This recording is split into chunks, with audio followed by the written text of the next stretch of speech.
Michigan's Wars 96 here, another review. This time of Star Wars The Phantom Menace, Ben Quadinaros, and Ooga 222 from the vintage collection of Star Wars toys.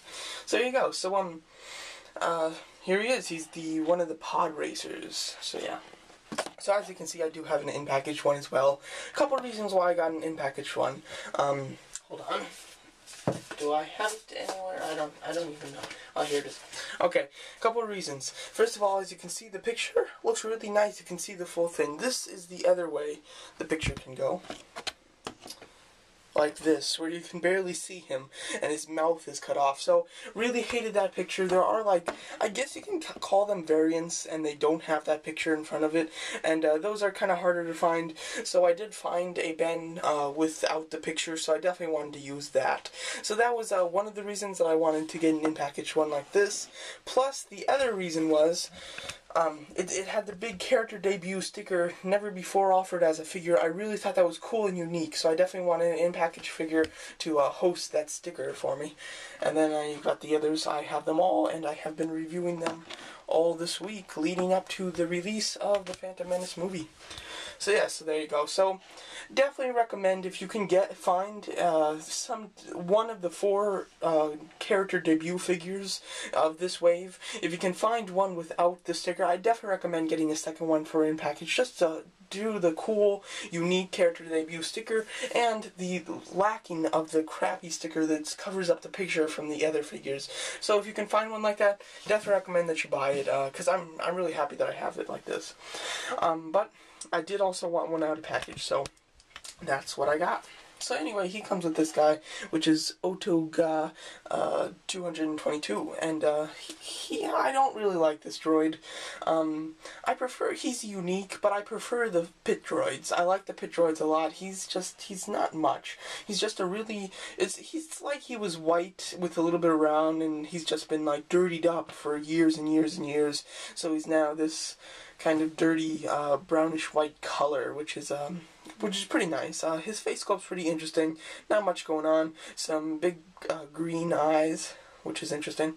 And as you can see, what I thought it was, I thought this was a ball hinge in the stomach. So I thought, oh cool, it's gonna have some decent articulation. It isn't. I mean, it totally looks like a ball hinge, but that's just how they designed it. It's not a joint at all, which kind of sucks. All he has is swivel shoulders and swivel hips.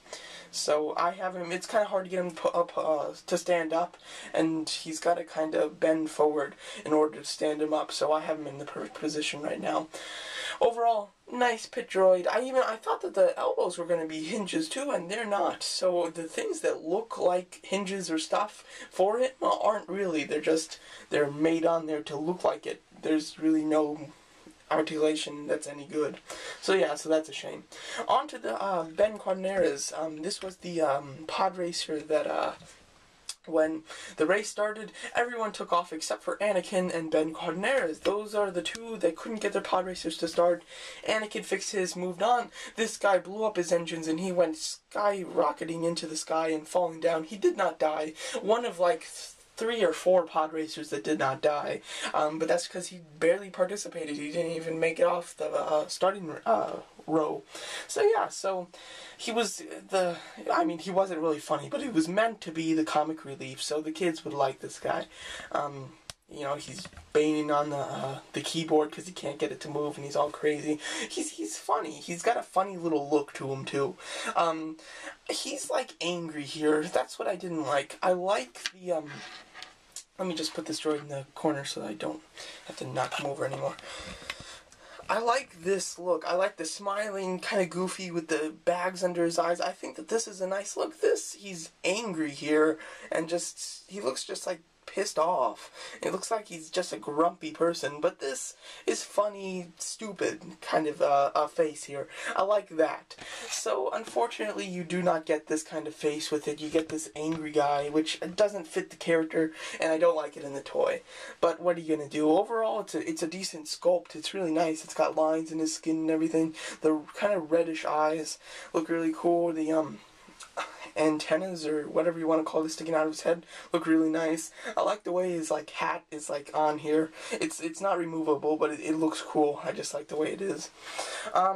Articulation is pretty decent. It's lacking like a few places just because of his odd sculpt. But he's got ball hinge shoulders, hinge swivel elbows, swivel wrist, ball hinge thighs, which is really nice. You can allow him to go like this, not just the normal swivel for the Star Wars. Ball hinge knees and a swivel, I think it's just swivel ankles. So obviously no waist or anything, or head, but he doesn't really have a waist or a head, it's all just one body, so I totally understand why they didn't do it. No problem. He does come with a spare gun. Pretty unique gun. I don't know if this has ever been released before, but it's a really just unique gun. I haven't really seen it much. His finger does fit in the trigger hole, which is really nice, and it's a neat gun. Nothing special, but it's pretty neat. So there you go. So overall, goofy character that wasn't really representation in the toy. He's like angry here, but he's kind of goofy and smiling in the movie. So really don't like how that's changed. I really didn't like how they changed the face. Overall, the toy is really nice, and wish that he was smiling and goofy rather than mad, but still a good figure overall. It's pretty decent. If you like the whole pod racers and everything, this is definitely one that you're going to want to get. If you're not into the pod racers or side characters that are barely in the movie, totally don't get this one, no problem. But it's a decent figure if you do want to get it. So quickly, size comparison, the other pod racer from the series, he is taller than him, so Ben's taller. And then let's put in Qui-Gon Jinn. I pretty much use him for all my size comparisons for figures. So as you can see, shorter. So you get your plastic worth with this, because with this guy you got him and a pit droid. They didn't equal very much plastic. With Ben and a droid, you get a decent amount of plastic, so that's nice. So overall, decent figure, odd character, and pretty nice toy. It's nice. So there you go. So that's my review of Star Wars: The Phantom Menace, Ben, Quadinaros, and Ooga 222. Thanks for watching.